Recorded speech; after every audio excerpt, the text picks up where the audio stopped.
ความใหญ่ลงลง YouTube เนาะอนุทนานั่งอันยกอันนี้ให้พี่เด็กให้ยกอันนี้ให้เนี่ยอันนี้ไม่อยากเจ้าจับเขาจะยกอันนี้ให้มาพี่ยกไปนั่นได้ยัง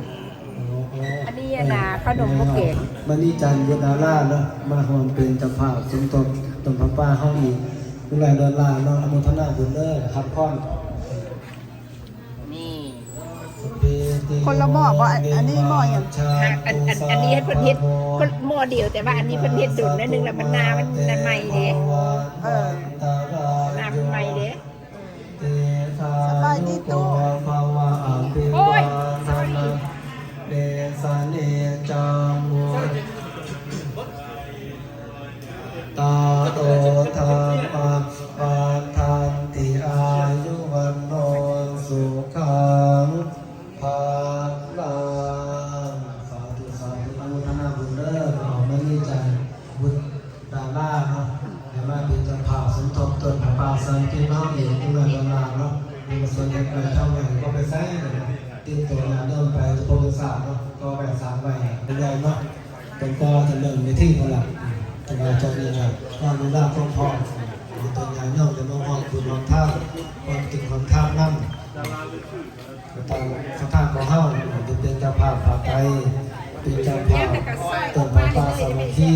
อันนี้ต้องปีก เช่นไม่ใช่ในเนาะจะมีเนาะเป็นท่านจะมีการทำบุญของเฮาอาหารนี่มาเลยเนาะอาหารนี่มาเลยเนาะเรียกว่าสามสาบ้านของเฮาแซ่บเฮ้ยหาว่างๆเนี่ยเอามาโดนเทศะของเฮาเฮ้ยผมมีมองว่างที่ใส่ได้นี่เนี่ย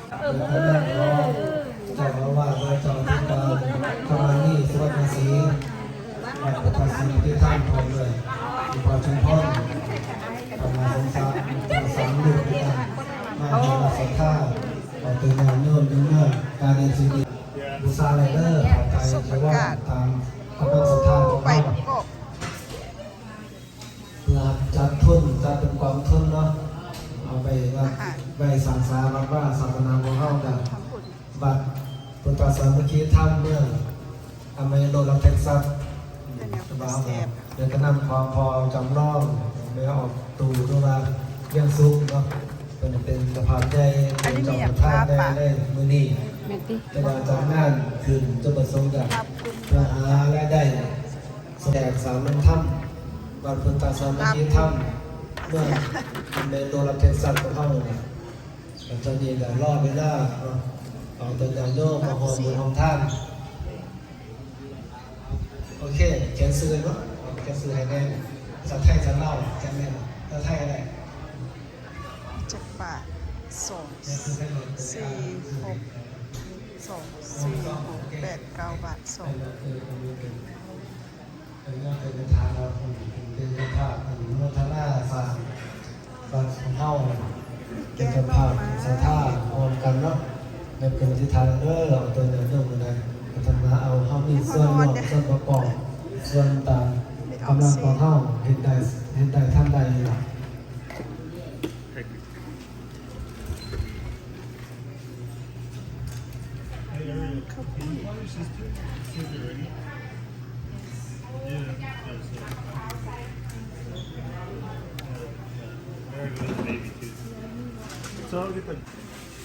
2 3โอเคแล้วมั้งไฟภายใน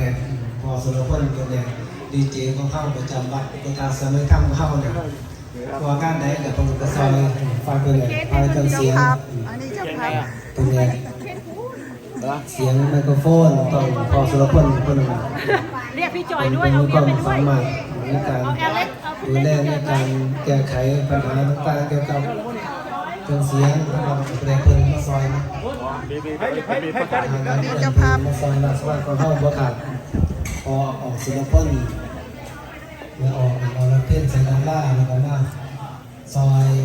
ของพวกกับกระปาอาหารซอยกระพาเป็นกระเพาะข้าวบดฮัลโหลฮัลโหลเมื่อทำในดวงตัวสัตว์ของเขามาเต็มว่างเพื่อนเสียอ้างกันเนาะจนเสาร์นี้กับวิธีของเฮาเนาะกำลังเปิดรับบริการ เจ้าภาพสักการของเฮาก็เป็นเจ้าภาพต้นฟ้าเป็นเจ้าภาพของไทยตามคำว่าของเฮาเนาะยังมารับบริจาคอยู่เพื่อนั้นจะประสงค์เพื่อหาทุนหากำลังเอาพัฒนาอยู่เลิกพอออกเป็นมาทำทักษิณมาพร้อมเนาะสติติโยวิวาจันตุสาภโรโกจตุมาเตพอง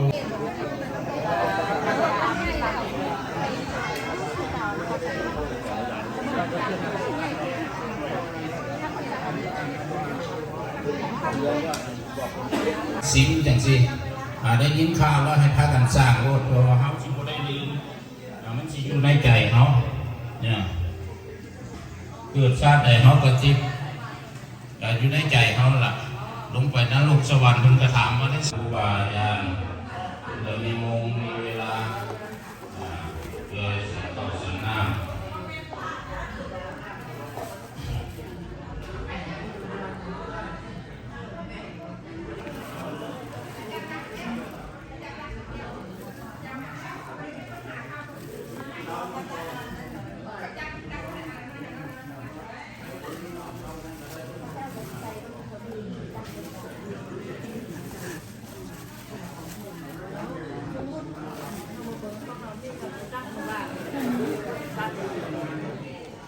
ใช่บาท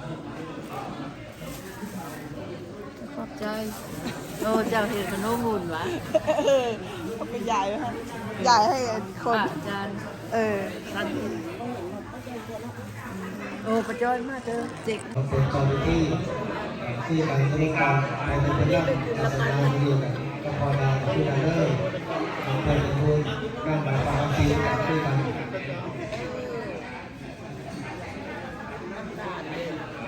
เราจะเอาแบบนี้จินตนาไปให้สมเด็จเราเป็นสิ่งที่เราเอาสิ่งที่เราเราได้เอาใส่ในกระเป๋าพระดาพระตุลาพระเดชพระสมณเพลินเลยเป็นแจกแบบแรกใน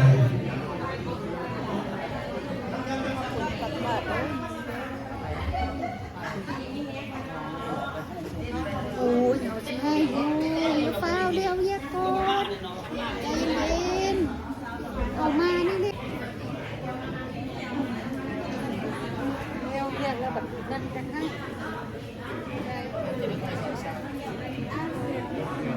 จนถึงรอบพอรอบที่ยังมีเวลาอยู่เป็นเรื่องเป็นเจ้าภาพเป็นพ่อเจ้าภาพเป็นพระสมาธิปฏิบัติต้นที่ต้นเกินเชิงไหนเนาะเป็นเจ้าภาพมาไทยเราเป็นแบบตามพระธาตุของเขาเป็นมาเป็นอย่างไร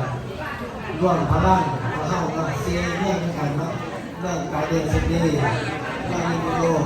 เรื่องทำนิโรธแล้วก็เรื่องรอสิบปีสิบเรื่องของเฮาคือว่าเรื่องกำลังกันที่เรียนสารเท